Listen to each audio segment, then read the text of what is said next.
નમો લોહી સૌહરિહંતાણમ નમો લોહી સૌવેદાનમ નમો લોહી સૌવાહિરિયાન નમો લોહી સૌજયાનમ નમો લોહી સૌત્રિકાળવતી શ્રાવણમ ઓમકાર બિંદુ સંયુક્ત નિત્યમ જયંતી યોગિન કામદમ ઔષધો છે ઓંકારાય નમો નમઃ મંગલમ ભગવાન મંગલમ ગૌતમોની મંગલમ કુંકુંદારી વિજેન્દ્ર મોસુ મંગલમ નમઃ સમયસારાય સ્વાનુભૂત્યા તથાસ્તિ સ્વભાવાય ભવાય સર્વમાં વિભાવ નિયુત નિરાકાર.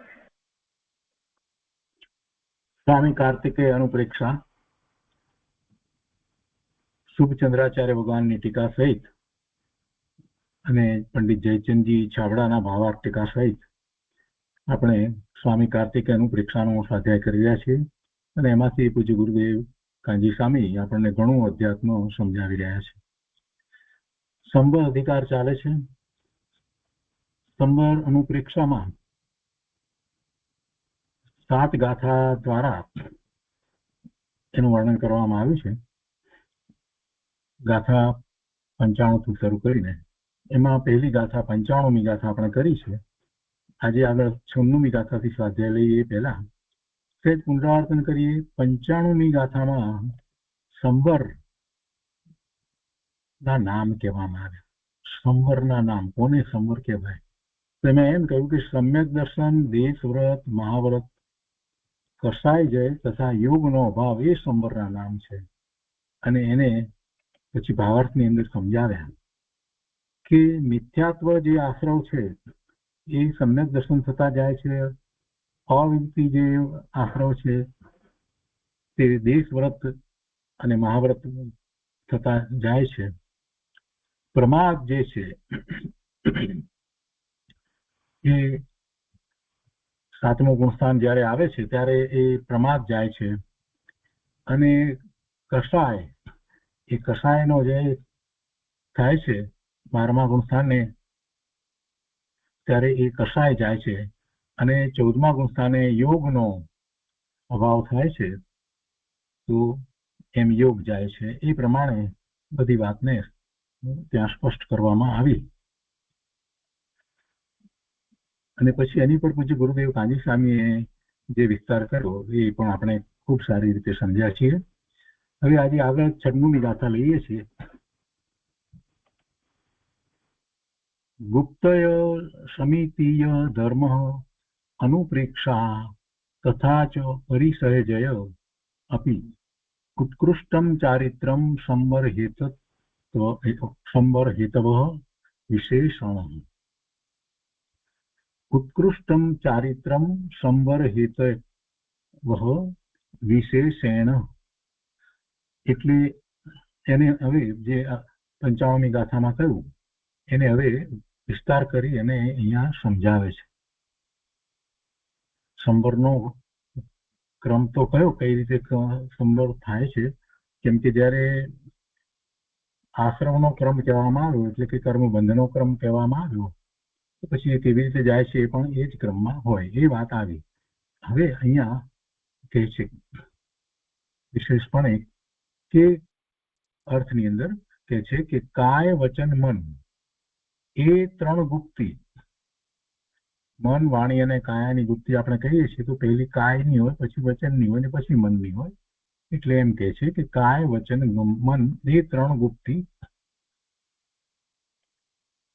અને સમિતિ 5 સમિતિ, ઇરિયા સમિતિ, ભાષા સમિતિ, એષણા સમિતિ, આદાન નિક્ષેપણ સમિતિ અને પ્રતિષ્ઠાપન સમિતિ એ 5 સમિતિ ઉત્તમ ક્ષમા આદિ 10 લક્ષણ ધર્મ અને અનિત્ય આદિ 12 અનુપ્રેક્ષા 12 ભાવના તેમજ 22 પરિસહજય તથા સામાયિક આદિ ઉત્કૃષ્ટ 5 પ્રકારના ચારિત્ર એટલા વિશેષપણે સંવરના કારણો છે. આ સંવરના કારણો છે. પેલા આશ્રમ જાય છે એનો ક્રમ દર્શાવો ત્યાં તો એ 4થા ગુણસ્થાને મિથ્યાત્વ જાય છે પણ એ જાય એને માટે અને એની સાથે રહેલા જે બીજા કારણો છે એ અહીંયા દર્શાવ્યા. એમાં 3 ગુપ્તિ, 5 સમિતિ, 10 લક્ષણ ધર્મ, 12 અનુપ્રેક્ષા, 22 પરિસર્જય અને સામાયિક આદિ 5 પ્રકારના ચારિત્ર એ વિશેષપણે સંવરના કારણો છે. અને પછી 97મી ગાથાની અંદર એને સ્પષ્ટ કરે છે કે કઈ રીતે એ છે. તો 97મી ગાથા પણ આપણે સાથે લઈએ છીએ, 96 ને 97 બે ગાથા. તો 97મી ગાથાની અંદર એમ કે છે કે ગુપ્તિ યોગ નિરોધ સમિતિ ચ પ્રમાદ વર્જનમ ચૈવ ધર્મ દયા પ્રધાન સુતત્વ ચિંતા અનુપ્રેક્ષા. કે યોગોનો નિરોધ તે તો ગુપ્તિ છે. યોગોનો નિરોધ, યોગ ઉત્પન્ન ન થવો એ જ ગુપ્તિ છે. પ્રમાદ તજી યત્નાચાર પૂર્વક પ્રવર્તવું તે સમિતિ છે. સમિતિ ન હોવામાં શું કારણ છે? જીવનો પ્રમાદ. હા, સમિતિ કહીએ એ સમિતિ જોઈને ચાલવું, ભાષા સમિતિ જે રીતે ભાષા કરવી વગેરે જે વાત કરીએ છીએ, તો એમાં શું છે? તો એમાં એક પ્રકારની જાગૃતિ છે કે જેથી કરી અને કોઈ પ્રકારે હિંસા ન થાય એવી એમાં જાગૃતિ છે. સમિતિ પૂર્વકનું જે જીવન છે એમાં તો જો પ્રમાદ હોય તો જાગૃતિ હોય નહીં, તો પછી ચાલવામાં, બોલવામાં, હરવા ફરવામાં, વસ્તુ લેવા મૂકવામાં અને મળમૂત્ર ત્યાગમાં એ બધાની અંદર એને હિંસા થયા વિના રહે નહીં. એટલે એવો પ્રમાદ તજી અને યત્નાચાર પૂર્વક પ્રવર્તવું તે સમિતિ છે. જો સમિતિમાં યત્નાચાર પૂર્વક પ્રવર્તવાથી ધર્મ થાય છે એમ નથી, પણ અધર્મ જે થઈ રહ્યો છે, પ્રમાદ પૂર્વક વર્તવાને કારણે જે અધર્મ થઈ રહ્યો છે, પાપના બંધ પડી રહ્યા છે, એવા પાપના બંધ સાધકની જીવને હોય જ નહીં. એટલે એમાં એ વાત લીધી છે કે સમિતિ પૂર્વકનું જીવન હોવું જોઈએ. મુનિને પણ સમિતિ પૂર્વકનું જીવન હોય અને શ્રાવકને પણ એ રીતે સમિતિ પૂર્વકનું જીવન હોવું જોઈએ. યત્નાચાર પૂર્વક પ્રવર્તન હોવું જોઈએ. આપણે ગમે તેમ બોલીએ, ગમે તેમ ચાલીએ, ગમે તેમ ખાઈએ, બસ હરવા ફરવામાં ગમે તેમ નીકળી પડીએ, વિચાર ન કરીએ કે આ કારણ વગર આપણે આ 4 પૈડા ફરે છે. 4 વ્હીલરમાં જઈએ છીએ ને, કારમાં જઈએ છીએ ને, તો નાના નાના કારણ માટે આપણે આ કાર લઈને નીકળી પડે, આપણી પાસે છે એટલે, અથવા તો આમ જ ફરવા નીકળી પડે, આપણે વિચાર કરીએ છીએ કે નીચે કેટલા જીવો કચરાઈ જાય છે. હા, સમજવાની વાત છે. એવું દરેક વસ્તુની અંદર સમજવાનું છે. સમિતિ પૂર્વકનું જીવન છે. પાણી ઢોળીએ છીએ તો એમાં કેટલા જીવોની હિંસા થાય છે, આ બધાનો આપણે વિચાર નથી કરતા. બોલવામાં બધી રીતે વિચાર કરવાની જરૂર છે. 5 સમિતિ મહત્વની છે. એ બધું પ્રમાદ છે. સમિતિ પૂર્વક ન જીવવું એ પ્રમાદ છે. પ્રમાદ એવો પ્રમાદ તો હોય જ નહીં. એવો પ્રમાદ તો હોય જ નહીં. અહીંયા કહે છે કે યોગોનો નિરોધ તે તો ગુપ્તિ છે. એટલે કે એવા યોગ કંપન ન થવું, ઉત્પન્ન જ ન થવું, એનું નામ ગુપ્તિ છે. એ તો બહુ મોટી વાત છે, સમજીએ છીએ આપણે. પણ પ્રમાદ તો છોડી શકાય, એવી જાગૃતિ રાખી શકાય, હિંસા ન થાય માટે સમિતિપૂર્વકનું જીવન તો જીવી શકાય. તો કે પ્રમાદ તજી અને યત્નાચાર પૂર્વક પ્રવર્તવું તે સમિતિ છે. જેમાં દયા પ્રધાન હોય તે ધર્મ છે. 10 લક્ષણ ધર્મની અંદર વાત કરવામાં આવી, એમાં મુખ્યતા શેની છે? દયાની મુખ્યતા છે. અને એમાં નિશ્ચય દયા, પોતાના સ્વભાવ ભાવનો ઘાત ન થાય એવી પોતાની દયા એ મુખ્ય છે. તથા ભલા તત્વો અર્થાત જીવ આદિ તત્વો અને નિજ સ્વરૂપનું ચિંતન તે અનુપ્રેક્ષા છે. આ વિશેષ અર્થ કર્યો જે 96મી ગાથામાં કહેવામાં આવ્યું. તો આપણે 96 અને 97મી ગાથા ઉપર પૂજ્ય ગુરુદેવ કાંજી સ્વામીએ જે વિસ્તાર કર્યો છે તે લઈએ.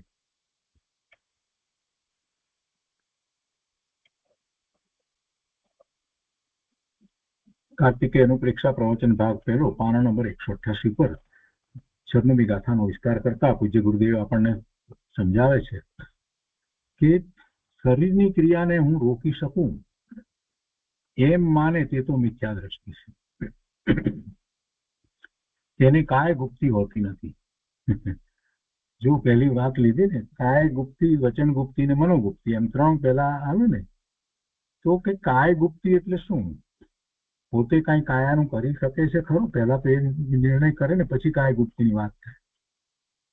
તો કાયાનું શું કરે? શરીરની ક્રિયાને હું રોકી શકું એમ માને એ તો મિથ્યા દ્રષ્ટિ છે. એને એમ રોકવું એવો અર્થ નથી, એવો એનો અર્થ નથી. પરંતુ કાયાથી મારું સ્વરૂપ ભિન્ન છે, કાયાથી ભિન્ન મારું સ્વરૂપ છે એમ જાણીને સ્વભાવમાં એકાગ્રતાથી કાયા તરફનું લક્ષ છૂટી જાય, તેનું નામ કાય ગુપ્તિ છે. અને નિશ્ચયથી તો આખી વાત આ રીતે વિચારીએ તો એમાં તો ધર્મનું પ્રયોજન આવ્યું કે સ્વભાવમાં એકાગ્રતાથી કાયા તરફનું લક્ષ છૂટી જાય તો એ કાય ગુપ્તિ છે. અને અહીંયા આગળ જે વાત કરી 97 ગાથામાં જે વાત કરી એ પ્રમાણે તો આખી મન, વાણી અને કાયાની ગુપ્તિ જે છે એમાં તો એનું કંપન જે છે એ ઉત્પન્ન ન થાય એવી વાત લીધી છે. અને એ વાત પછી આવશે. અહીંયા કે છે ગુરુદેવ પહેલી વાત સમજાવે છે કે ભાઈ તને એમ છે કે હું કાયાને ગમે તે રીતે ચલાવી શકું, ફેરવી શકું, તો એ તારી ભૂલ છે. કાયામાં તને એકત્વ છે એટલે તું એમ માને છે. વાસ્તવમાં કાયા એ તારી નથી, કાયા તારી નથી. એટલે કાયાની સભાનતા છોડી અને સ્વરૂપની સભાનતા કર. કે છે કે શરીરની ક્રિયાને હું રોકી શકું એમ માને તે તો મિથ્યા દ્રષ્ટિ છે. તેને કાય ગુપ્તિ હોતી નથી. પણ કાયાથી ભિન્ન મારું સ્વરૂપ છે એમ જાણીને સ્વભાવમાં એકાગ્રતાથી કાયા તરફનું લક્ષ છૂટી જાય, તેનું નામ કાય ગુપ્તિ છે. આ પરમાર્થે આખી વાત લીધી છે. એ જ પ્રમાણે મન ગુપ્તિ અને વચન ગુપ્તિમાં પણ બહારની ક્રિયાની વાત નથી, બહારની ક્રિયાની વાત નથી, પણ સ્વભાવમાં એકાગ્રતા થતા મન વચન તરફ વલણ જ ન જાય, તેનું નામ મન ગુપ્તિ અને વચન ગુપ્તિ છે. આપણે પરમાર્થે મનોગુપ્તિનો વિચાર કરીએ તો આપણને ખ્યાલ આવે છે જે જ્ઞાન મન સાથે જોડાયેલું છે, જે ભાવ મન રૂપે પ્રવર્તી રહ્યું છે, એ જ્ઞાનને સ્વ તરફ વાળી દેવામાં આવે તો વિકલ્પો કોઈ ઉઠતા જ નથી. અને જ્ઞાન એ વિકલ્પોમાં જતું નથી, પોતે સ્વભાવ તરફ વળી ગયો છે. માટે ઇન્દ્રિયો તરફ જતું જે જ્ઞાન, જેને આપણે ભાવ ઇન્દ્રિય કહીએ છીએ, એને પણ એની દિશા પલટાવી અને સ્વ તરફ વાળી દેવામાં આવે તો પછી ઇન્દ્રિયના વિષયો બહારમાં ગમે તે હોય છતાં પણ એ તરફ લક્ષ થતું જ નથી. અને એમ એ ઇન્દ્રિયો તરફની ગુપ્તિ થઈ જાય છે. એટલે મનની ગુપ્તિ, ઇન્દ્રિયો તરફની ગુપ્તિ, અને એ જ રીતે વાણીની ગુપ્તિ. વાણીની ગુપ્તિ, વાણી એ કરતો નથી પણ અંદરમાં એ વિચાર રૂપે બોલ્યા જ કરે છે. આપણે જે વિચાર કરીએ છીએ એ એક પ્રકારે વાણી છે. એવા વિચારો પણ ન થાય એવી દશા ક્યારે પ્રગટ થાય? જ્યારે સ્વભાવ ભાવે થઈએ ત્યારે, તો ત્યારે સાચા અર્થમાં મનોગુપ્તિ અને વચન ગુપ્તિ થાય છે. અને કાયાનું લક્ષ છોડી અને સ્વભાવ ભાવે થાય છે ત્યારે કાયાની સ્થિર હોય છે. એટલે એ રીતે મન, વાણી, કાયાની ગુપ્તિની અહીંયા વાત ગુરુદેવે સમજાવી છે. આગળ કહે છે કે હું શુદ્ધ ચિદાનંદ સ્વભાવ છું એવા ભાનપૂર્વક અકસાય ભાવ વધી જતા, અકસાય ભાવ, કસાય રહિત ભાવ, કસાય ન હોય એવો ભાવ, મંદ કસાયની વાત નહીં, અકસાય, કસાય જ નહીં. મંદ કસાય એટલે શુભ ભાવ, તીવ્ર કસાય એટલે અશુભ ભાવ, પણ અહીંયા તો કસાય રહિત, કસાય જ નહીં. મંદ કે તીવ્ર બેમાંથી એક પણ કસાય નહીં, શુભ કે અશુભ બેમાંથી એક પણ ભાવ નહીં. તો કે છે કે હું શુદ્ધ ચિદાનંદ સ્વભાવ છું એવા ભાનપૂર્વક અકસાય ભાવ વધી જતા તીવ્ર રાગ ભાવ થતો નથી. ત્યાં એરિયા, ભાષા વગેરે સમિતિ હોય છે, ત્યાં આ બધી સમિતિ હોય છે. જોઈને ચાલવું એમ કરું, એરિયા સમિતિમાં એમ કરું ને કે જોઈને ચાલવું, આપણી દ્રષ્ટિ 4-5 ફૂટ રાખી અને જમીન પર રાખી અને આપણે ચાલવું જોઈએ, જેથી કોઈ જીવની હિંસા ન થઈ જાય, પગ નીચે કચડાઈ ન જાય. તો એ સામાન્ય રીતે સમજાવવાની વાત કરવામાં આવી. એ બરાબર જ છે, એ કંઈ ખોટું નથી. પણ જરાક બીજી વાત પણ સાથે ગુરુદેવ અહીંયા સમજાવે છે, જે સાધકને માટે ઉપયોગી છે. ગુરુદેવ કહે છે કે જોઈને ચાલવું એમ કહ્યું ત્યાં શરીરને ચલાવવાની ક્રિયા આત્મા કરી શકે છે એમ કહેવાનો આશય નથી, અને આત્મા પછી એ શરીરને જેમ ચલાવવું તેમ ચલાવી શકે છે એમ કહેવાનો કોઈ આશય નથી. એટલે કે શરીરની ક્રિયાનો કરતા છે એમ કહેવાનો કોઈ આશય નથી. પરંતુ એવો વ્યવહાર હોય છે કે જોઈને ચાલવું જેથી હિંસા ન થાય, અને એવો વ્યવહાર હોય જ છે. તો ત્યાં શરીરને ચલાવવાની ક્રિયા કઈ આત્મા કરી શકે છે એવું કહેવાનો આશય નથી. આત્મા કરી શકતો નથી, શરીરની ક્રિયા આત્મા કરી શકતો નથી. પણ તેનો અર્થ એવો છે કે ચૈતન્યના ભાનપૂર્વક પોતાનો ભગવાન આત્મા ચૈતન્ય, એવા ચૈતન્યના ભાનપૂર્વક તેવો તીવ્ર રાગ ભાવ ન થવા દેવો, તેનું નામ સમિતિ છે. કોઈ પણ પ્રકારે રાગ ભાવ ન થવા દેવો ચૈતન્યના ભાનપૂર્વક, એનું નામ સમિતિ છે. કેમ કે રાગ ભાવ થશે તો હિંસા થશે.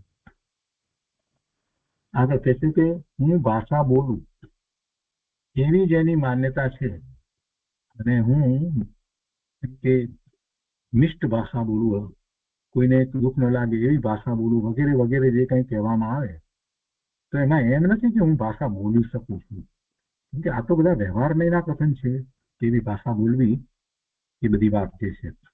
પણ સાથે મૂળ વાત તો રહે જ છે કે ભગવાન આત્મા અને ભાષા બે વસ્તુ જુદી છે. ભાષા એ આત્માનું કામ નથી, એ એનું કાર્ય નથી. હું ભાષા બોલું એવી જેની માન્યતા છે તેને તો જડ ભાષાનું અભિમાન છે. ભાષા તો જડનું કાર્ય છે, તેને ભાષા સમિતિ હોતી નથી. ભાષા તો જડનું પરિણમન છે. હોઠના કારણે પણ ભાષા નથી, હોઠ અને જીભ એના કારણે ભાષા છે ના, એમય નથી, એ જડ છે. ભાષા તો ભાષા વર્ગણાના પરમાણુઓમાંથી થાય છે, અને હોઠ તો આહાર વર્ગણામાંથી બને છે. જો ભાષા વર્ગણાના પરમાણુ પર્યાય છે, શંકર ભગવાનની દિવ્ય ધ્વનિ એ છૂટે છે તો ભગવાનના કાંઈ હોઠ હલતા નથી, આખા શરીરમાંથી એમ જ એ દિવ્ય ધ્વનિ છૂટે છે એમ આપણે કહીએ છીએ, પણ કાંઈ ક્યાંય હલનચલન એવું દેખાતું નથી. તો શું થાય છે? તો કે છે કે ત્યાં ભગવાનની આસપાસમાં રહેલા જે ભાષા વર્ગણાના પરમાણુ જે છે એની એવી એ દશા થાય છે, ઓમકાર રૂપ એવી દશા થાય છે. અને એમાં ભગવાનનું જે જ્ઞાન છે, કેવળ જ્ઞાન છે, એ નિમિત્ત કારણ છે. કેવળ જ્ઞાન થયા પછી એવી ઓમકાર ધ્વનિ સહજ રીતે થાય છે, અને આપણે કહીએ છીએ કે આ ભગવાનના શરીરમાંથી એવી ઓમકાર ધ્વનિ ઉઠે છે. ભાષા વર્ગણાના પરમાણુમાંથી ભાષા થાય છે, એ વાત છે. અને ગુરુદેવ તો અહીંયા સમજાવે છે કે ભાઈ હોઠથી થાય છે એમ એ નથી, હોઠ છે એ પણ પરમાણુ છે, પણ એ જુદા પરમાણુ છે. હોઠ જે છે તો આહાર વર્ગણામાંથી બને છે. જીભ અને હોઠથી પણ ભાષા બોલાતી નથી, તો આત્મા ભાષા બોલે એ વાત ક્યાં રહી? એ તો પછી વાત જ નથી. અને અહીંયા શરીરના પરમાણુ જે છે, હોઠના ને એ બધા પરમાણુ અને ભાષા વર્ગના પરમાણુ જુદા છે, એની વાતને ગુરુદેવ ઉદાહરણ દ્વારા સમજાવે છે. ગુરુદેવ કહે છે કે મહેસૂબ કરવામાં તેનો ખાસ લોટ હોય, અને એ ખાસ લોટને બદલે બીજો લોટ ના ચાલે. મગજના લોટમાંથી મહેસૂબ ન થાય. મગજનો લોટ જુદો અને મહેસૂબનો લોટ જુદો. એમ જગતમાં આહાર વર્ગણા અને ભાષા વર્ગણા એ ભિન્ન ભિન્ન છે તો પૂતગલ, પણ છતાં એ વર્ગણા તરીકે જયારે લઈએ છીએ ને, વર્ગણામાં તો એ પરમાણુનો સમૂહ છે, અને એ એક પ્રકારના એવા પરમાણુ છે એક જ જાતના, એનો એ સમૂહ છે જે આહાર વર્ગણાના છે. એવી 22 પ્રકારની વર્ગણા હોય છે તો એ પૂતગલ પરમાણુનો સ્કંદ છે. એવી એના અનેક પરમાણુઓ જે છે એનો એ સમૂહ છે, એવી વર્ગણા હોય છે. એ એના એક જ પ્રકારના એ જાતના હોય. એટલે પરમાણુ જુદા જુદા પ્રકારે છે એવો એનો અર્થ નથી, પણ એ પરમાણુ એ વખતે એમ પરિણમી રહ્યા છે એક જે પ્રકારે તે પ્રકારના ભેગા થયા છે. એ આહાર વર્ગના હોય, ભાષા વર્ગના હોય કે બીજી કોઈ પણ વર્ગના હોય. તો કે છે કે જગતમાં આહાર વર્ગના અને ભાષા વર્ગના ભિન્ન ભિન્ન છે. 22 પ્રકારની વર્ગના હોય છે. તો તેમાંથી આહાર વર્ગનામાંથી શરીર બને છે અને ભાષા વર્ગનામાંથી ભાષા બને છે. આહાર વર્ગનામાંથી ભાષા બનતી નથી. બસ આટલી વાત ગુરુદેવને સમજાવી છે. ભાષા વર્ગનામાંથી ભાષા અને આહાર વર્ગનામાંથી શરીર. પણ આહાર વર્ગનામાંથી ભાષા બનતી નથી, એટલે હોઠથી ભાષા થાય નહીં. અને આત્મા તો એ બધી જ વર્ગણાઓથી જુદો છે, એટલે એ ભાષાનો કરતા નથી.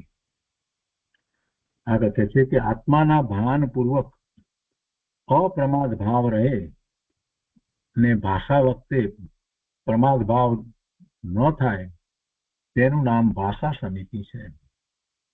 આ સમિતિની અંદર મૂળ વાત ગુરુદેવે પ્રમાદની બહુ સરસ રીતે લીધી છે કે ભાઈ આપણને જાગૃતિ નથી રહેતી અને પ્રમાદ છે ને ત્યારે પછી એ અસમિતિ હોય છે. જો જાગૃતિ રહે, પ્રમાદ ન હોય અને જાગૃતિ રહે તો જ સમિતિપૂર્વક જીવન જીવાય. એટલે આત્માના ભાનપૂર્વક અપ્રમાદ ભાવ રહે અને ભાષા વખતે પ્રમાદ ભાવ ન થાય, તેનું નામ ભાષા સમિતિ છે. એષણા સમિતિ. એષણા સમિતિનો અર્થ એવો નથી કે આત્મા નિર્દોષ આહાર પાણી લઈ શકે છે, કેમ કે આત્માથી આહાર જે છે એ તો જુદો છે.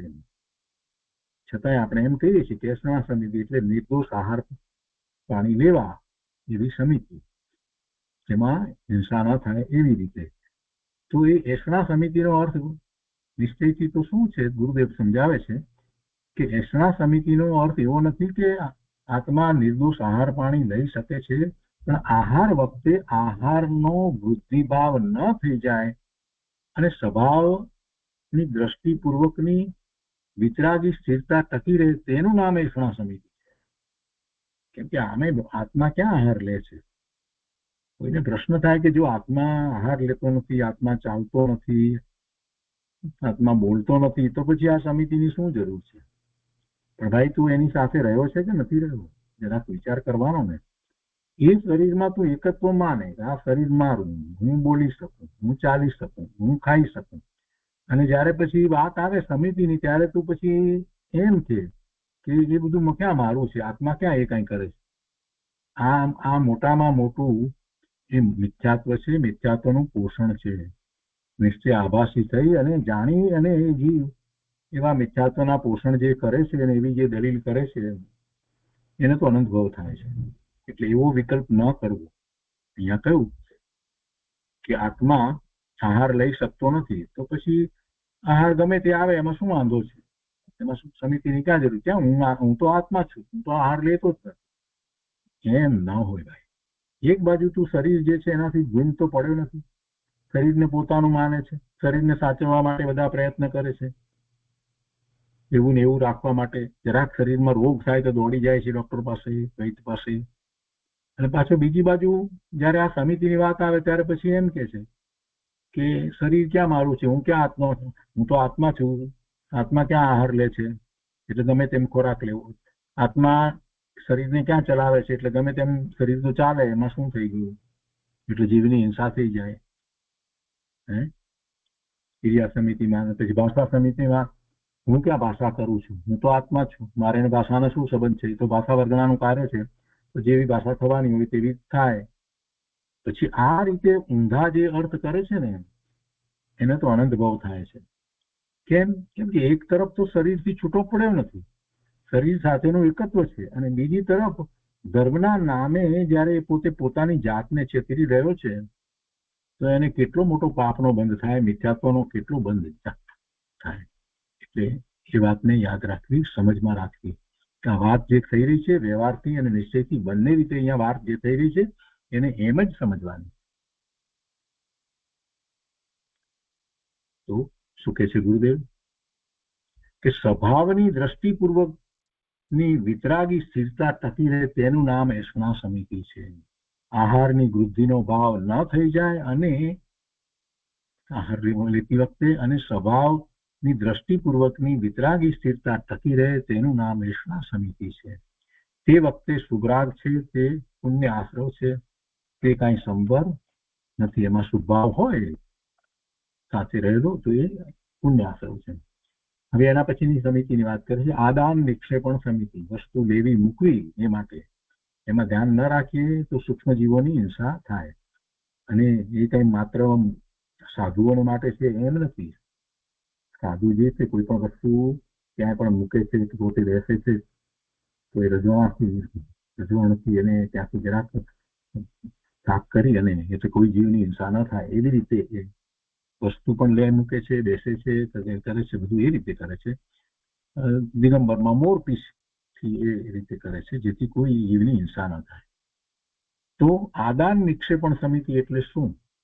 પુસ્તક, પીંછી વગેરે વસ્તુઓ લેવા મૂકવાની ક્રિયા એ કઈ આત્મા કરતો નથી. એ ક્રિયા તો જડની છે અને એ ક્રિયા એનો કઈ આત્મા કરતા નથી. પણ છતાં પણ અંદરમાં ચૈતન્યની સ્થિરતામાં એવો અરાગ ભાવ વધી ગયો. અરાગ ભાવ, રાગ રહિત ભાવ એટલો વધી ગયો એટલે પ્રમાદ ભાવ થતો નથી. અને તેવી દશાનું નામ આદાન નિક્ષેપણ સમિતિ છે. અહીંયા પણ પ્રમાદ છૂટી જાય છે, રાગ છૂટી જાય છે એટલે સહજ રીતે એને એવી સમિતિ હોય છે. અને એનું મૂળ કારણ શું? તો કે ચૈતન્યની સ્થિરતા. ચૈતન્યની સ્થિરતાને કારણે અરાગ ભાવ વધ્યો એટલે રાગ રહિત ભાવ થયો અને પ્રમાદ પણ હવે થતો નથી. અને એ આદાન નિક્ષેપણ સમિતિ છે. અને છેલ્લી સમિતિ, પાંચમી સમિતિ પ્રતિષ્ઠાપન સમિતિ. એટલે જે મળમૂત્ર વગેરેનો ત્યાગ જે છે તો એમાં પણ ગમે ત્યાં ગમે તેમ ન કરવામાં આવે જેથી કરીને હિંસા થાય. તો એને માટે અહીંયા કહે છે કે પ્રતિષ્ઠાપન સમિતિમાં પણ બહારની ક્રિયાની વાત નથી, પણ તે જાતનો અપ્રતિબદ્ધ વિતરાગ ભાવ ટકી રહેવો તે સંવર છે. એ સંવર છે. કેમ કે આ બધી સમિતિની અંદર એની જાગૃતિ રહેવી જરૂરી છે અને પ્રમાદ ન થવો જોઈએ. અને એવી જાગૃતિ ક્યારે અને કોને હોય? તો કે જેને સ્વરૂપનું લક્ષ્ય થયું છે, સ્વરૂપમાં એકાગ્રતા થઈ છે, એવા જીવને એ પ્રકારની જાગૃતિ વધી જાય છે. એટલે કસાયો અતિ મંદ થઈ જાય છે અને ત્યારે એને એવી સમિતિ હોય છે. પણ એમાં સાથે રહેલો જે વિતરાગ ભાવ જે છે એટલે કે ચૈતન્ય નું લક્ષ્ય થયું છે, એમાં એકાગ્રતા જે છે એને કારણે જે વિતરાગ ભાવ જે છે એ વિતરાગ ભાવ ટકી રહેવો એ સંવર છે. આ સંવર સાથેનો સંબંધ પાંચે સમિતિનો આ રીતે છે.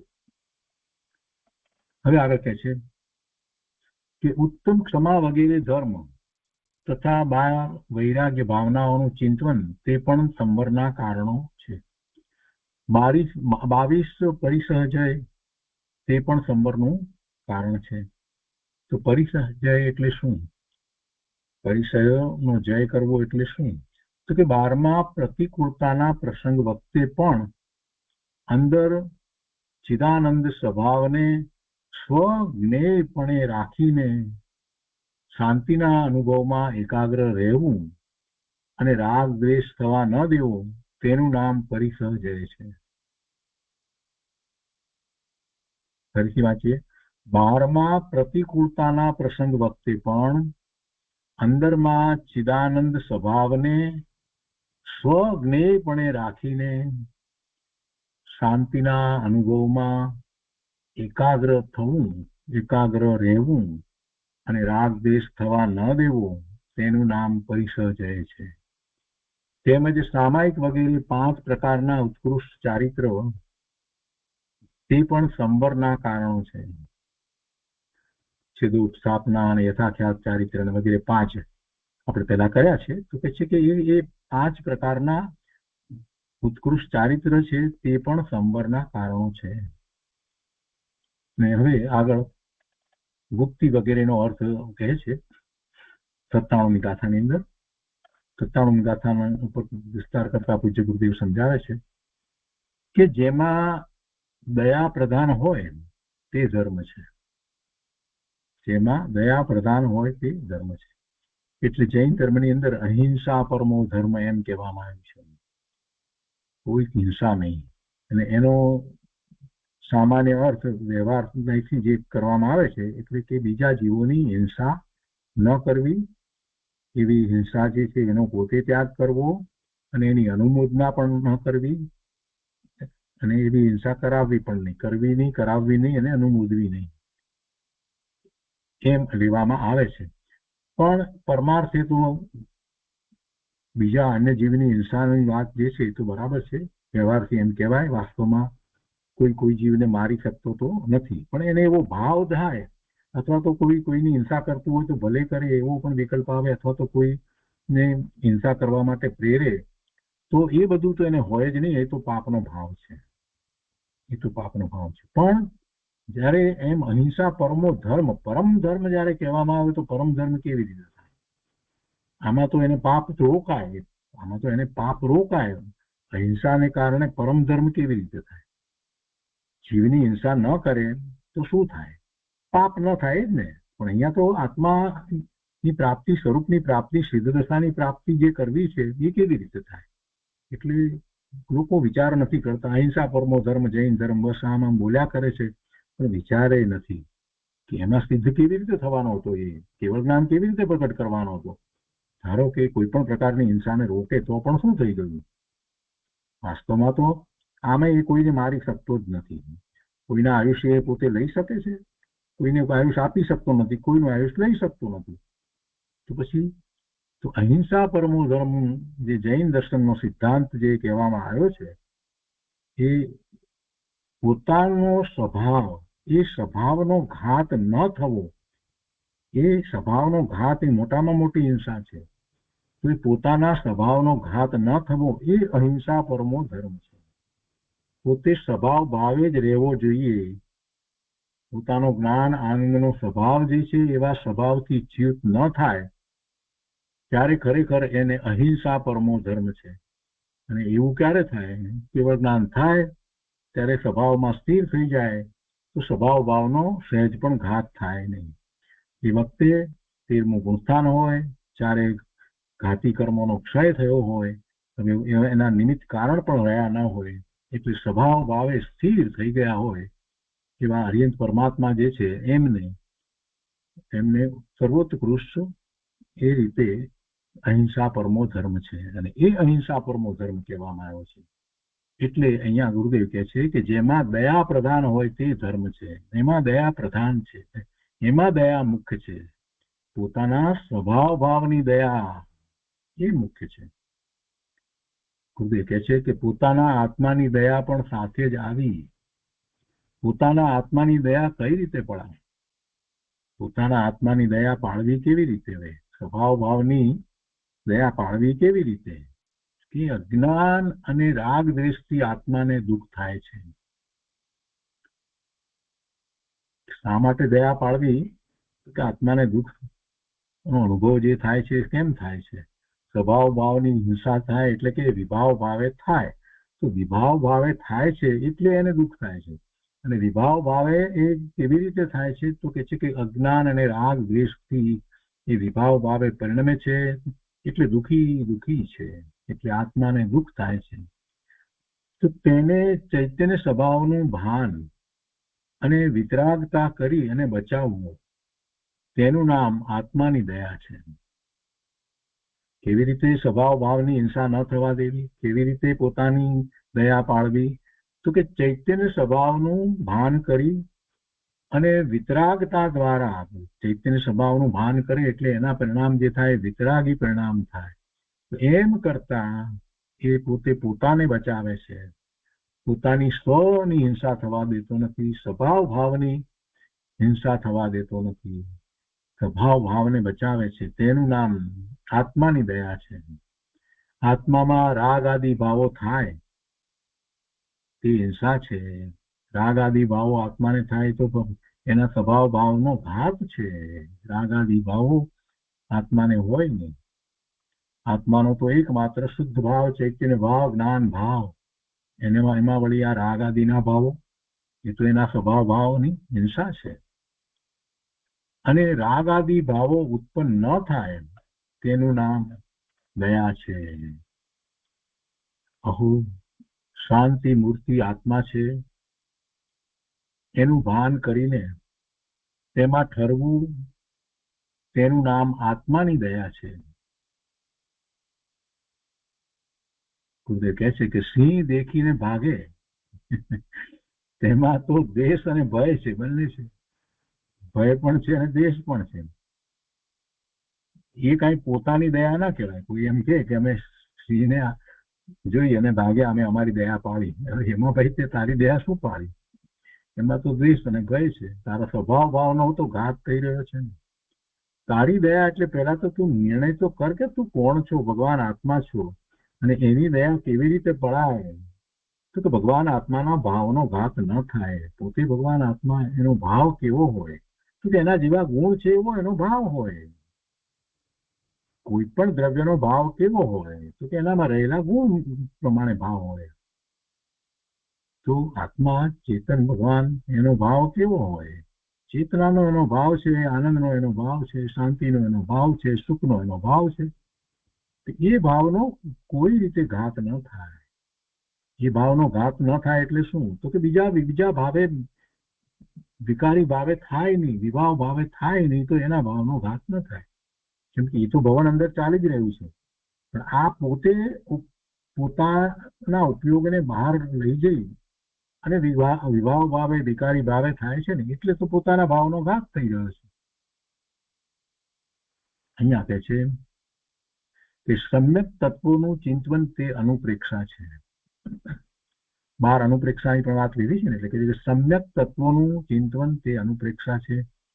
જીવાદી તત્વોનું ચિંતન અથવા પોતાના સ્વરૂપનું ચિંતન તે અનુપ્રેક્ષા છે. પરમાર્થે તો આ અનુપ્રેક્ષા છે. એટલે 12 અનુપ્રેક્ષાની અંદર મૂળ વાત તો આ છે.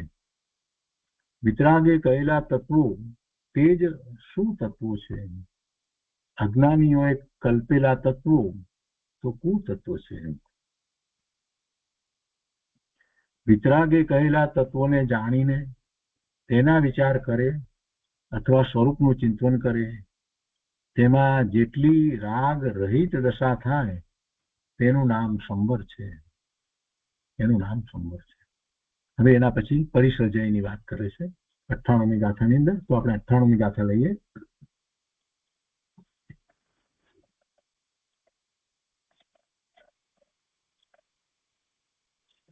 સહ અપી પરિસહ વિજયો સુધાદિ પીડાના અતિ રૌદ્રાણામ શ્રવણાનામ ચ મુનિનામ ઉપશમ ભાવેન યત સહનમ.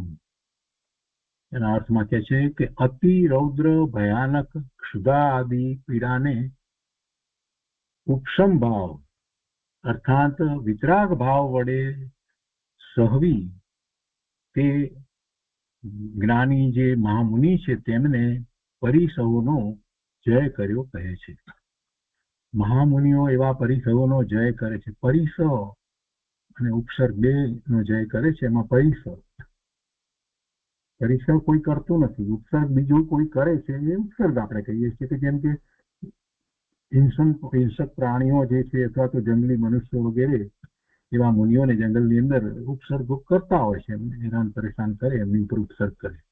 ને પરિસહ તો આ બધા હોય છે. ક્ષુધા આદિ જે છે, ટાઢ તડકો, વરસાદ, એ બધું જે છે એ બધા પરિસહ છે. તો અહીંયા કહે છે કે અતિ રૌદ્ર ભયાનક ક્ષુધા આદિ પીડા, ભૂખની એટલી બધી પીડા હોય, ભૂખની, તૃષાની, એ બધાની પીડા.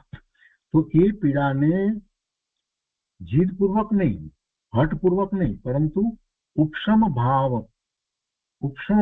વડે એ સહે છે. સહે છે એ તો આપણને બહારથી લાગે કે સહન કરે છે, પણ એ સહન કરતા નથી. એ તો આત્માના આનંદ મારે છે. કેમ કે ઉપશમ ભાવ છે. તો ઉપશમ ભાવ અર્થાત વિતરાગ ભાવ વડે સહવી તે તેમને પરિસહનો જય કર્યો એમ કહેવાય છે. કોને? તો કે જે જ્ઞાની મહામુનિ છે તેમને. મહામુનિ જ્ઞાનીને એવો પરિસજય હોય છે. અને પછી 99મી ગાથાની અંદર કહે છે કે આત્મ સ્વરૂપમ વસ્તુ ત્યક્તમ રાગાદિકૈ દોષૈ સ્વધ્યાને નિલીનમ તત્ જાનીહિ ઉત્તમ ચરણમ. અને જે આત્મ સ્વરૂપ વસ્તુ છે તેમાં રાગ આદિ દોષ રહિત ધર્મ શુક્લ ધ્યાન પૂર્વક લીન થવું, તેને હે ભવ્ય તું ઉત્તમ ચારિત્ર જાણ. 5 પ્રકારના ચારિત્રની વાત તો બરાબર કહી જ છે, તે ઉત્તમ છે, પરંતુ સર્વોત્તમ ચારિત્ર તો કયું છે તો કે શુક્લ ધ્યાન પૂર્વક સ્વરૂપમાં સ્થિર થવું તે સર્વોત્તમ ચારિત્ર છે. એટલે એ ચારિત્ર ધર્મની વાત લીધી. તો એ રીતે અહીંયા જે કારણો કયા ને સંવરના કારણો, એ કારણો અહીંયા પૂરા થાય છે. તો 98 અને 99 ગાથા ઉપર પછી ગુરુદેવે જે વિસ્તાર કર્યો છે તે આપણે લઈએ. સ્વભાવની શાંતિની સ્ફુરણા થઈ છે ત્યાં બહારના પ્રતિકૂળ પ્રસંગમાં અણગમો ન થાય. અહીંયા ન જાય એટલે જાય નહીં પણ થાય. સ્વભાવની શાંતિની સ્ફુરણા થઈ છે ત્યાં બહારના પ્રતિકૂળ પ્રસંગમાં અણગમો ન થાય એવો જે વિતરાગ ભાવ તે પરિસજય છે. ખરેખર સમ્યક દર્શન પછી 5મા 6ઠા ગુણસ્થાને પરિસજય હોય છે. 12મા ભયાનક સુધા વગેરે પરિસર આવે, પણ સંતો તો સ્વભાવને સ્પર્શતા અંદરમાં ઊંડા ઊંડા ઉતરતા જાય છે. એમને એ તરફ લક્ષ્ય જ નથી, એટલે એમને પરિસર લાગતો નથી. એ તો આનંદમાં છે, સ્વભાવમાં અંદર ઊંડા ઊંડા ઉતરતા જાય અને રાગ દ્વેષ ભાવ જ નથી થતા. એટલે અણગમો કાંઈ થતો જ નથી કે ભૂખ છે, ભૂખ નથી, ભૂખ છે તો ભૂખનો ભાવ જે છે એ ઉત્પન્ન નથી થતો. એટલે એ પ્રકારે એ અણગમતો ભાવ જે કહેવાય એવો કોઈ ઉત્પન્ન થતો નથી કે મને ભૂખ છે. એ અણગમાનો ભાવ છે. મને ભૂખ છે, ભગવાન આત્માને ભૂખ કેવી? પણ છતાં પણ એવું હોય છે, અને ભૂખની પીડા પણ હોય છે, અને ભૂખની પીડા સહન પણ નથી થતી. ભૂખની પીડા સહન પણ નથી થતી. આ બધી વાત પણ એમ જ છે. પણ આ મુનિઓને, અને ક્યારેક એવા 5મા ગુણસ્થાનની દશામાં છે એમને પણ 5મા 6ઠા ગુણસ્થાન બંનેની વાત એવી છે, એમને એવો પરિસજય હોય છે. ઠાડ તડકા વગેરેનો પણ એ રીતે મુનિઓને એવા પરિસરો હોય છે, તો એનો પણ જય હોય છે. નગ્ન દિગંબર મુનિ આપણે વિચાર કરીએ, કેટલી ઠંડીની અંદર પણ એવા નગ્ન દિગંબર મુનિ હોય, ઠંડીમાં પણ એટલા રહેતા હોય. આપણે તો કેટલા બધા સ્વેટર વગેરે પહેરીએ ને એટલી સખત ઠંડીમાં જયારે એ નગ્ન હોય, એવી જ રીતે તડકામાં પણ એવી જ રીતે બધું જે છે પરિસરોને સહન કરે છે ને. 22 પ્રકારના પરિસરોને ઉઘાડા પગે ચાલે છે, કરે છે, તો પગમાં જે વાગે છે કંકર બંકર કાંટા વગેરે, તો આ બધા પરિસર છે ને એને એ સહન કરે છે. એમ કેવા કરતા જે આત્મ ધ્યાનમાં એવા લીન રહે છે, નિર્વિકલ્પ ધ્યાન નથી છતાંય આત્માનું ધ્યાન રહે છે, સ્વરૂપની જ લગ્ની લાગેલી છે, દ્રષ્ટિ ત્યાં જ રહે છે, તો એમને એ પરિસર લાગતા નથી. એટલે 12મા ભયાનક ક્ષુધા વગેરે પરિસર આવે, પણ સંતો તો સ્વભાવને સ્પર્શતા અંદરમાં ઊંડા ઊંડા ઉતરતા જાય છે, અને રાગ દ્વેષ ભાવ એમને ઉત્પન્ન થતા જ નથી. તો તેમને ખરેખર પરિસજય હોય છે, અને એ સંબરનું કારણ છે. એટલે એમને સંબર હોય છે. હવે ચારિત્રની વાત 99મી ગાથામાં કરી છે. 5 પ્રકારના ચારિત્ર આપણે લઈએ છીએ. તો એને માટે અહીંયા અર્થમાં તો એ કહ્યું કે જે આત્મ સ્વરૂપ વસ્તુ છે તેમાં રાગાદિ દોષ રહિત ધર્મ, રાગાદિ દોષ રહિત ધર્મ અને શુક્લ ધ્યાન પૂર્વક લીન થવું, તેને હે ભવ્ય તું ઉત્તમ ચારિત્ર જાણ, સર્વોત્તમ ચારિત્ર જાણ. મને ગુરુદેવે એનો અર્થ અહીંયા કર્યો છે કે આત્મ સ્વરૂપ વસ્તુનું ભાન જેને નથી,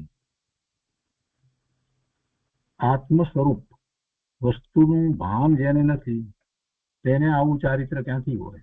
એને તો સામાયિક પણ ક્યાંથી હોય? એ તો સ્થાપના એ બધું ક્યાંથી હોય? આત્મ વસ્તુનું જેને ભાન છે અને તેમાં લીનતા પ્રગતિ છે તેને જ ઉત્તમ ચારિત્ર હોય છે.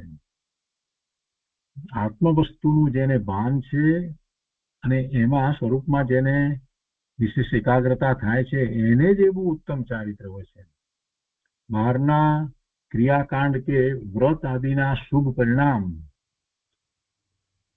તે ખરેખર ચારિત્ર નથી. અહીંયા બહારના ક્રિયાકાંડ લખ્યું છે, ક્રિયા નહીં પણ ક્રિયાકાંડ.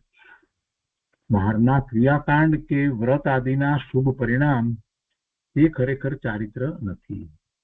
શુદ્ધ ચૈતન્ય વસ્તુનું ભાન કરીને તેમાં લીનતા થવી તેનું નામ ચારિત્ર છે અને એ સંવરનું કારણ છે, એ જ સંવર છે.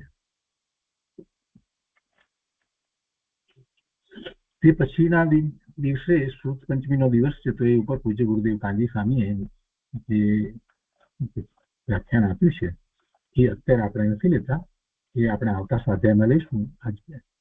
અને અત્યારે આપણે આગળ ગાથામાં વધીએ છીએ. તો એના પછી જે 99ની ગાથા પછી 100 ગાથા છે એ લઈએ. 100ની ગાથા. તો 99ની ગાથા સુધી આ બધું જે વર્ણન કરવામાં આવ્યું સંવરનું, સંવરના કારણોનું, એ પછી હવે કહે છે કે આ પ્રમાણે સંવરને જે આચરતો નથી તે સંસારમાં ભમે છે.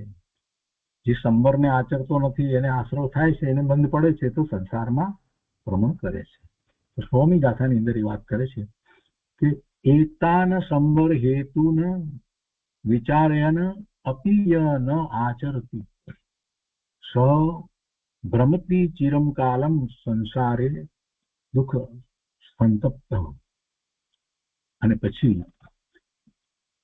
એના અર્થમાં કહે છે કે જે પુરુષ ઉપર પ્રમાણે સંવરના કારણોને વિચારતો છતો પણ તેને આચરતો નથી, એને વિચાર તો થાય છે, એને સાંભળ્યું છે, એ કારણોને જાણે છે, છતાં પણ એનું આચરણ નથી કરતો.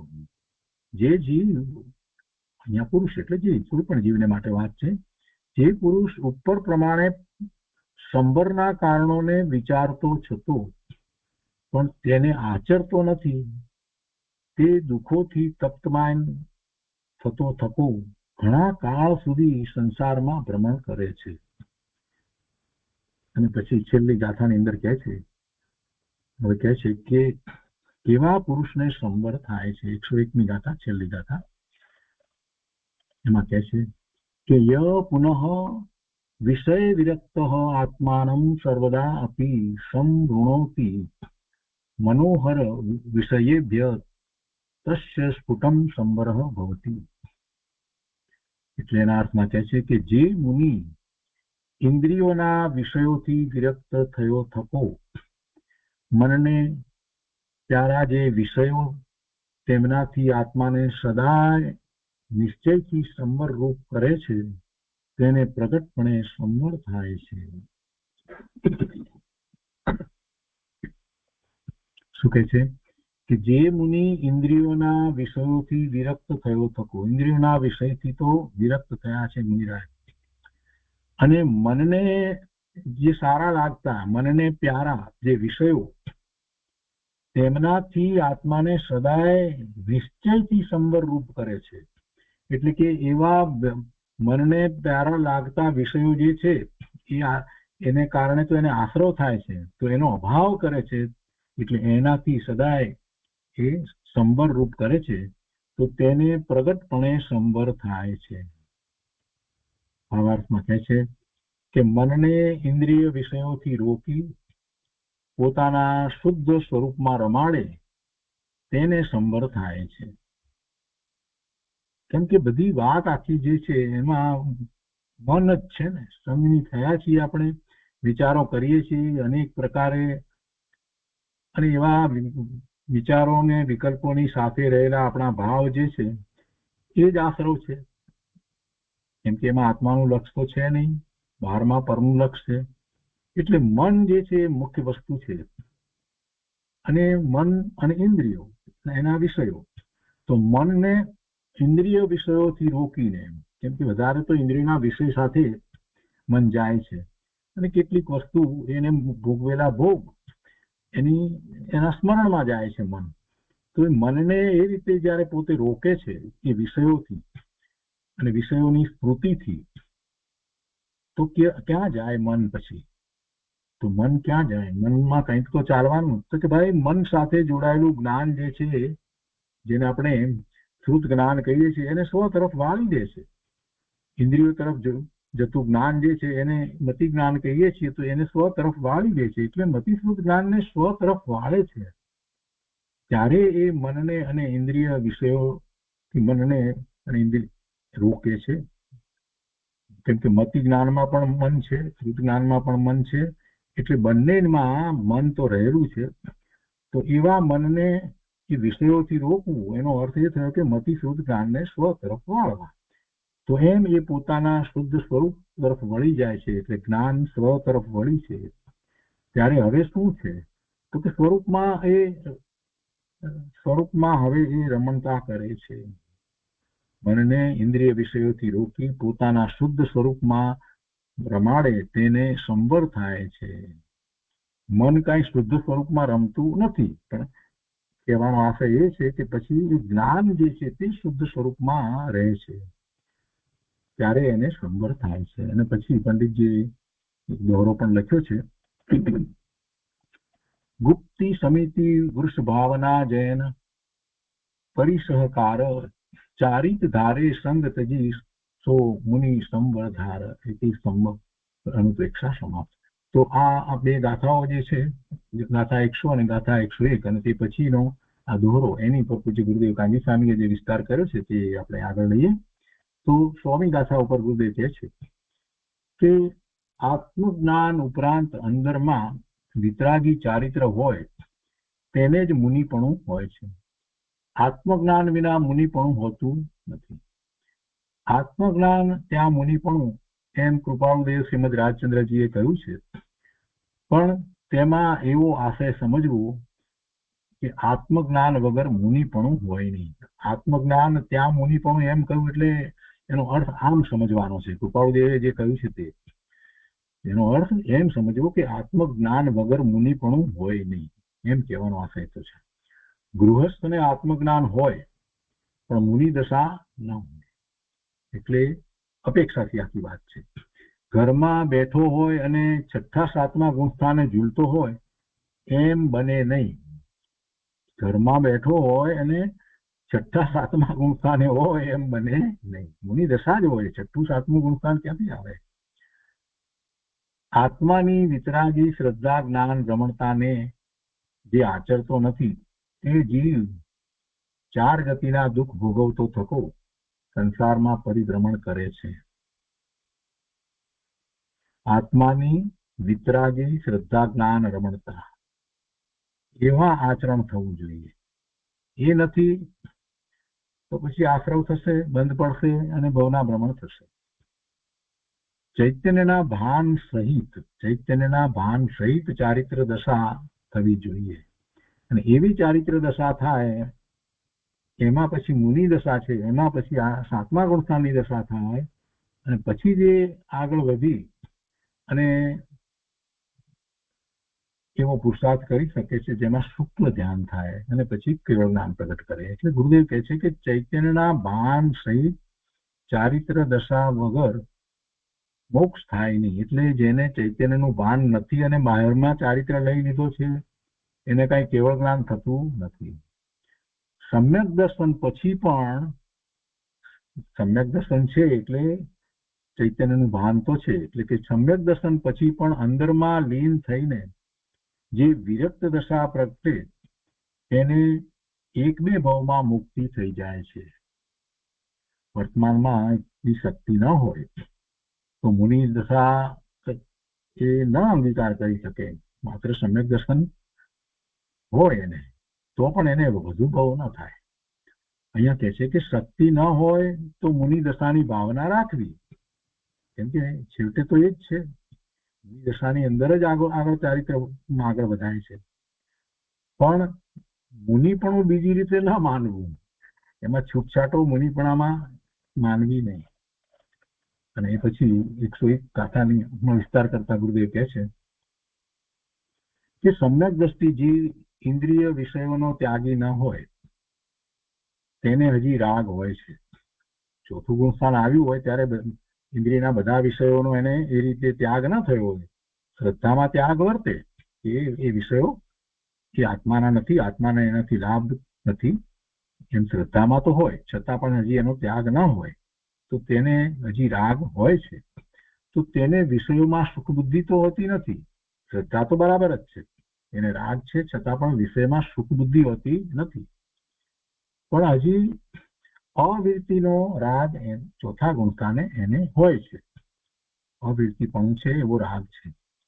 અને મુનિને તો ચિદાનંદ આત્મામાં લીનતા થઈ છે અને તેઓ વિષયોથી વિરક્ત થઈ ગયા છે. એમની તો દશા ઊંચી છે, વિષયોથી વિરક્ત થઈ ગયા છે. એના નિમિત્તો પણ હવે એમને રહ્યા નથી, મુનિ દશા અંગીકાર કરી છે એટલે. અને સ્વભાવની લીનતામાં એવી વિરક્ત દશા મુનિ રાજને પ્રગટ થઈ ગઈ છે કે ઉપરથી ઇન્દ્રાણી આવે તો પણ તે ચલાયમાન કરવા સમર્થ નથી. ઇન્દ્રાણી પણ મુનિને ચલાયમાન ન કરી શકે એવી મુનિ દશા હોય. મનને ગમતા પ્યારા એવા પાંચે ઇન્દ્રિયોના વિષયો જે છે એ વિષયો પ્રત્યેથી રુચિ તો સમ્યક દ્રષ્ટિને પણ છૂટી ગઈ છે. રુચિપૂર્વક સમ્યક દ્રષ્ટિને એ વિષયો નથી હોતા, એને પોતાના પુરુષાર્થની નબળાઈને કારણે વિષયો રાગ વગેરે હોય છે. પણ અહીંયા મુનિને તો એમ પણ નથી, મુનિને તો તેની આસક્તિ પણ છૂટી ગઈ છે. અંદરમાં ચૈતન્ય સ્વભાવને સ્વ વિશે બનાવીને મુનિરાજ તો તેમાં લીન પડ્યા છે, એમાં લીન છે, એમાં જ રમણતા કરે છે. એવા સંતો જંગલમાં વસતા અને વિતરાગ ભાવમાં ઝૂલતા હોય છે. બહારથી એમ કહેવાય કે જંગલમાં છે કે પહાડની ગુફામાં છે, પણ વસ્તુ તો એ તો પોતે પોતાના સ્વરૂપમાં છે, વિતરાગ ભાવમાં રહ્યા છે, તેમને સંબર હોય છે. આત્મજ્ઞાન થવા છતાં જેને હજી વિષયોથી અત્યંત વિરક્ત દશા પ્રગટી ન હોય તેને મુનિ દશા હોતી નથી. આત્મજ્ઞાન થાય, ચોથું ગુણ સ્થાન આવે, છતાં પણ જેને હજી વિષયોથી અત્યંત વિરક્ત દશા પ્રગટી ન હોય તેને મુનિ દશા હોતી નથી. આત્માના ભાન વિના બહારમાં ઘરબાર છોડી જંગલમાં જઈને રહે તો તેને કઈ ચારિત્ર નથી, એ કઈ મુનિ દશાય નથી. આત્માનું ભાન હોય અને અંદર ચૈતન્ય સ્વરૂપમાં રમણતા પ્રગટી હોય, બંને વસ્તુ હોય, તેને જ વ્રત પડીમાં અને મુનિ દશા હોય છે. 11મી પડીમાં સુધી શ્રાવક દશા છે, ત્યાં લંગોટી વગેરે હોય, પણ ત્યાર પછી વિતરાગતા વધતા મુનિ દશા પ્રગટે ત્યાં વસ્ત્રનો એક તાણો પણ ન હોય. આવો સંતોનો માર્ગ છે. જો વસ્ત્રનો એક તાણો પણ રાખીને મુનિ દશા મનાવે તો તે જીવ સનાતન માર્ગનો વિરોધ કરી અને નિરોધમાં જશે. વસ્ત્ર સહિત મુનિ ન કહેવાય, ક્ષુલક વગેરે કહી શકાય, પણ મુનિ ન કહેવાય. એટલે એ વાત સમજવાની છે. ગુરુદેવને આ જ વાત બરાબર બેસી ગઈ. કરે એમને કાનજી મુનિ કહેતા હતા સંપ્રદાયની અંદર. એમને થયું આ બધું વાંચ્યા પછી મુનિ તો કેવા હોય, હું મુનિ નહીં એમ કરી અને એમને મોપત્તી ઉતારી અને સંપ્રદાય માંથી નીકળી ગયા. એમ કુંકુંદાચાર્ય ભગવાન અષ્ટપાઉલમાં કહે છે. શું કહે છે અષ્ટપાઉલની અંદર? કે વસ્ત્રનો એક તાણો પણ રાખીને મુનિ દશા મનાવે તો તે જીવ સનાતન માર્ગનો વિરોધ કરીને નિરોધમાં જશે. એમ કુંકુંદાચાર્ય ભગવાન અષ્ટપાઉલમાં કહે છે. અને દોહરો છે એનો અર્થ કરતા ગુરુદેવ કહે છે, ગુપ્તિ સમિતિ વૃષ ભાવના જયન પરિસહકાર ચારિત ધારે સંગ તજી સો મુનિ સંવર્ધાર. તો એના અર્થ કરતા કહે છે કે ચિદાનંદ આત્મ સ્વભાવની દ્રષ્ટિ પ્રગટ કરીને જે મુનિઓ ચિદાનંદ સ્વરૂપમાં ગુપ્ત થયા છે, ચિદાનંદ આત્મ સ્વભાવની દ્રષ્ટિ પ્રગટ કરીને જે મુનિઓ જ્ઞાન આનંદ સ્વરૂપમાં ગુપ્ત થયા છે, શાંતિમાં રમણતા રૂપ સમિતિ પાળે છે, ઉત્તમ ક્ષમા આદિ ધર્મના વિતરાગ ભાવમાં ઝૂલે છે અને વિતરાગ ભાવે પરિસજય કરે છે. પરિસજય પણ સહન નહીં, વિતરાગ ભાવે કરે છે. ચૈતન્યમાં લીનતા રૂપ તપ કરે છે અને સ્વરૂપમાં રમણતા રૂપ ચારિત્ર પાળે છે કેવા મુનિને સંવર હોય છે. સમ્યક દ્રષ્ટિને પોતાની ભૂમિકા પ્રમાણે સંવર હોય છે, પણ મુખ્યપણે તો સંવર મુનિને ગણવામાં આવે છે. તો આ વૈરાગ્યની 12 ભાવનામાં સંવર ભાવનાની વાત કરીને ગુરુદેવ ફરીથી વાત આપણને યાદ કરાવે છે, જે શાસ્ત્રમાં શરૂઆતમાં આવી કે આ વૈરાગ્યની 12 ભાવનાઓ તીર્થંકર ભગવંતો પણ દીક્ષા લેતા પહેલા ભાવે છે. તેમાં આ 8મી સંવર ભાવનાનું વર્ણન પૂરું થયું અને આજનો સાથે આપણે અહીંયા સુધી રાખીએ છીએ.